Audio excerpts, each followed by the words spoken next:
जय श्री कृष्ण। राधे राधे। आप सभी भगवत प्रेमियों को फाल्गुन मास की शुक्ल पक्ष की आमलकी एकादशी की ढेर सारी शुभकामनाएं, अनंत अनंत शुभकामनाएं। आप सभी भक्तों पर इसी प्रकार भगवान देव देवेश्वर श्री हरि नारायण की कृपा सदा सर्वदा बनी रहे, ऐसी हम सभी भक्तजन कामना करते हैं कि सदा सर्वदा आपका मन हृदय प्रभु के चरणों में लगा रहे।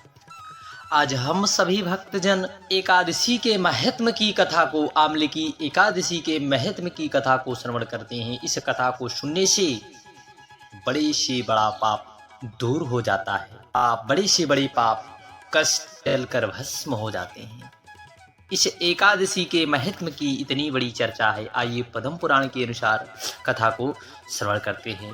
धर्मराज युधिष्ठिर ने भगवान श्री कृष्ण से पूछा कि हे माधव, फाल्गुन मास के शुक्ल पक्ष की एकादशी का क्या नाम है, उसका क्या महत्व है, इससे किस देवता की पूजा की जाती है, इसकी संपूर्ण चर्चा, संपूर्ण कथा हमें अवश्य सुनाइए।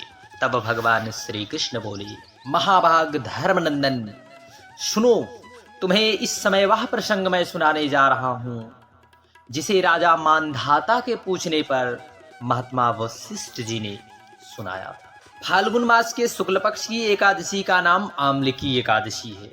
इसका व्रत विष्णु लोक की प्राप्ति अवश्य कराता है। मानधाता, राजा मानधाता ने पूछा, द्विज श्रेष्ठ, यह आमलकी कब उत्पन्न हुई, मुझे बताइए। ऐसा ही प्रश्न महाराज मानधाता ने अपने गुरु वशिष्ठ जी से पूछा। तब गुरु वशिष्ठ जी बोले, महाभाग सुनो, पृथ्वी पर आमलकी की उत्पत्ति किस प्रकार हुई, यह सब वर्णन ध्यान से सुनो। आमलकी महान वृक्ष है जो सब पापों का नाश करने वाला है।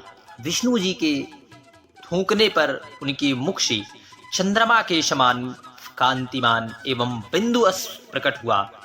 यह बिंदु पृथ्वी पर गिरा, जिससे आमलकी, आमले का महान वृक्ष उत्पन्न हुआ। यह सभी वृक्षों का आदि भूत कहलाया। इसी समय भगवान समस्त प्रजा की सृष्टि करने के लिए भगवान ने ब्रह्मा जी को भी उत्पन्न किया था। उन्हीं से इस प्रजाओं की सृष्टि हुई है।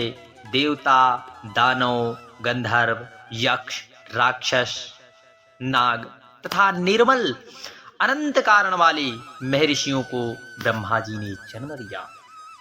उनमें से देवताओं और ऋषियों उस स्थान पर आए जहां विष्णु प्रिया आमलकी का वृक्ष था। महाभाग, उसे देखकर देवताओं को बड़ा विस्मय हुआ।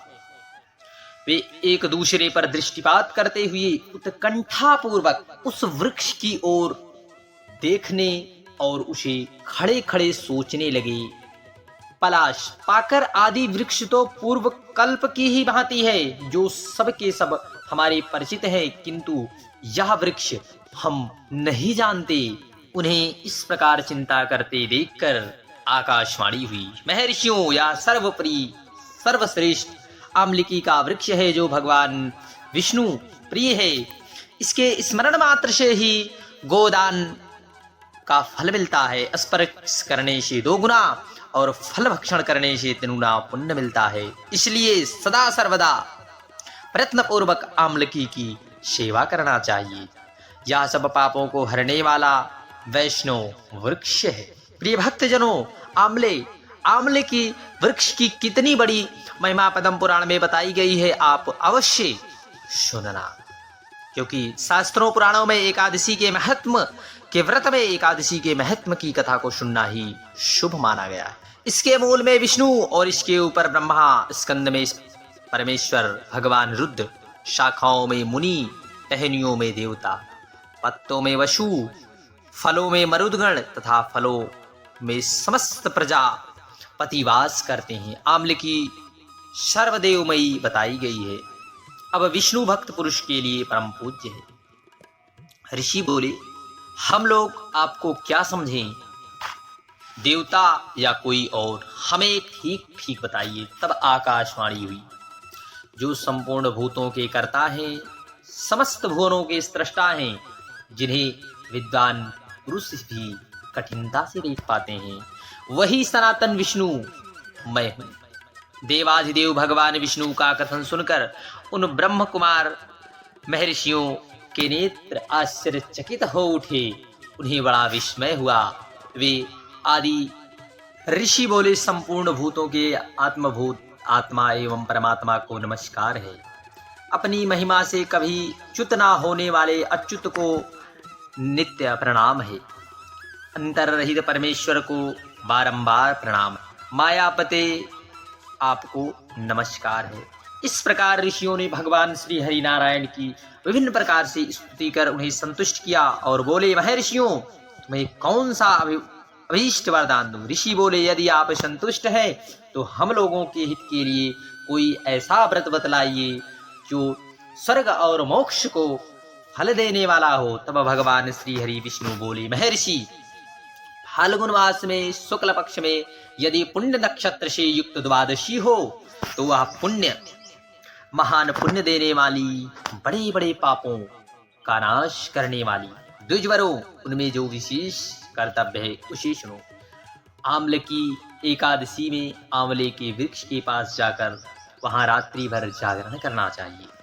उसे मनुष्य सब पापों से छूट जाता है और सहस्त्र गोदानों का फल मिलता है।